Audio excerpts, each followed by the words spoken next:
everyone. After sinking about 40 hours into Indiana Jones and the Great Circle, I'm here to share my in-depth thoughts on the game and its epic adventure that we've been waiting for.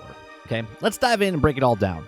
So let's start with the story because honestly, it's the backbone of the game. The Great Circle weaves an original narrative and it's packed with everything you could expect from Indiana Jones adventure. Ancient artifacts, global trotting quests around the world. Do the thing. Do the thing. Airplane going across. Do the thing.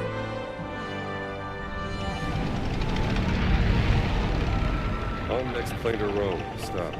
And a shadowy villain that you have to figure out, and just enough of a dash of supernatural. Okay. So what's impressive is how it feels like a true extension to the franchise. Like if you're a fan of the movies, you immediately feel at home right here. Right? The story's pacing keeps you hooked in, starting with a bang of escalating into a thrilling crescendo as you uncover the secrets of the bigger story of the Greater Circle. Now, but the magic isn't just in the main plot. Like the supporting characters add a lot of depth and journey with Indiana himself. Okay, it has a sharp, charismatic as ever in the banter between the characters, whether it's with old friends or with like new allies. It feels like spot on, right? It feels like the old movies. Even the antagonists are written well. Like they're not just cardboard cutouts, but foes with clear motivations that make the stakes feel real. Okay, like you hate the bad guys. When it comes to the gameplay, the Great Circle manages to walk a fine line between the nostalgia and the modernity of is that a word? Modernary? You know what I mean? It's a mix of exploration, puzzle solving, and combat, all staples of the Indiana Jones adventures, which then turn into the Uncharted adventures, which then turn into the Tomb Raider adventures, which now goes back to Indiana Jones, right? So the puzzles are the highlight for me, right? They're changing. Right? They're changing the way certain things are happening. They're very challenging but fair, right? Often requiring you to piece together clues from an environmental or historical text. Each solved puzzle feels like a genuine accomplishment. I got caught up on one just because my brain wasn't thinking. You can see that through the playthrough, right? They're intricately tied to the narrative. Right? One moment you're deciphering ancient symbols, and then the next one you're relying mirrors to light up a secret passage. It's kind of clever. It's a clever design that keeps your brain engaged without feeling tedious. So I think it's meant for a lot of variety of people that can play this game. Okay. The combat, on the other hand, is a bit of a mixed bag for me.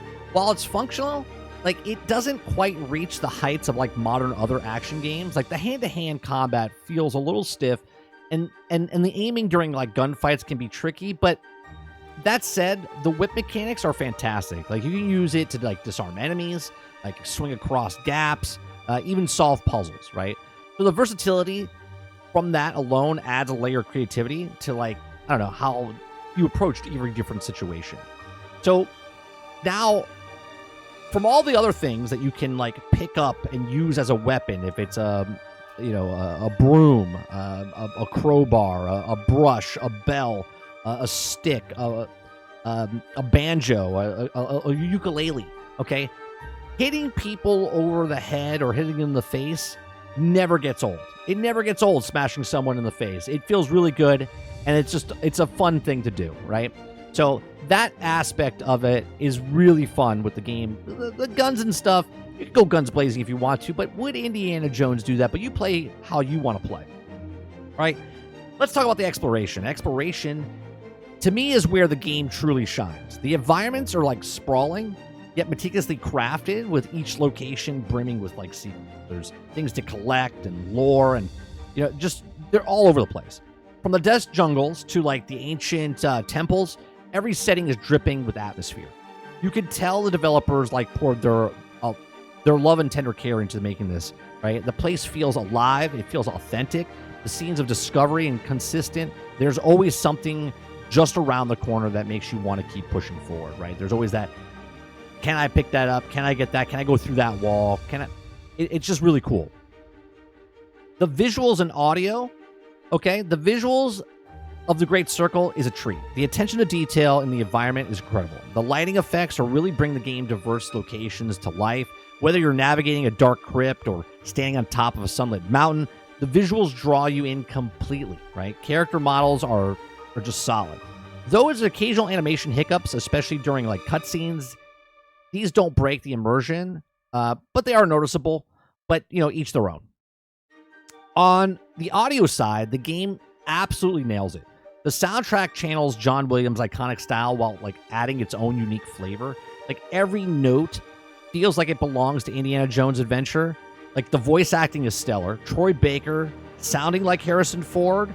Like he just brings Indy to life. It's amazing, right? Like Disney has found the guy who's going to keep Indiana Jones going because the movies weren't very good, the last ones, right? But Indiana Jones, Harrison Ford's character in a video game form is sealed. Okay, let's not forget the ambient sound design, from like the rustling of the leaves in the jungle to like the eerie echoes in the temple to like the audio that helps immerse. Just the full. It's just fully does the whole experience for you.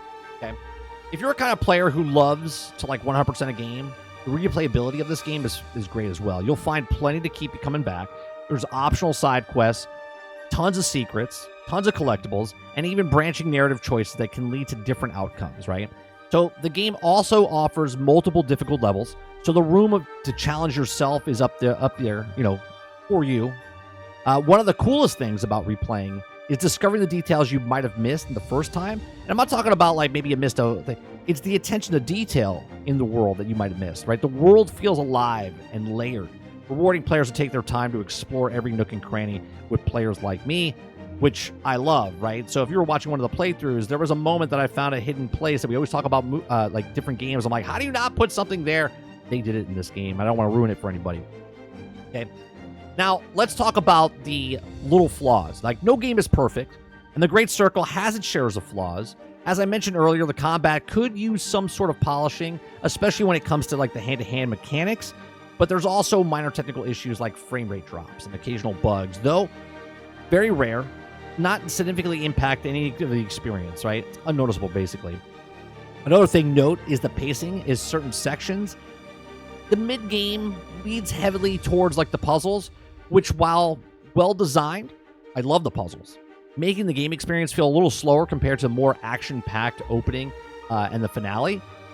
Some people might not like that. They might need their hand held a little bit, and they might not like that. It's a slower pacing. So it's definitely, this might be a sticking point for some of you guys who prefer more balanced approach, but there is a couple slow parts in the middle. Okay. So after 40 hours, what's the verdict? Indiana Jones and the Great Circle is a love letter to fans in the franchise, and it's a solid action game in its own right. It's a rich story, intricate puzzles, immersive environments, make it a must-play for anyone who's ever dreamed of donning Indiana's iconic fedora. Okay, sure, it has flaws, but at the minor grand scheme of things, the game's strengths far outweigh the weaknesses, and it's clear that a lot of care and passion went into crafting this experience, right? So if you're a fan of Indiana Jones, or you just love good adventure games, this one is well worth your time. Now, thanks for watching. Let me know in the comments section down below if you played Indiana Jones The Great Circle. What did you think? Do you plan on picking it up if you haven't after watching this? Don't forget to hit that like button. Don't forget to hit that subscribe button. If you'd like to go above and beyond that, we do podcasts, live shows, gameplay.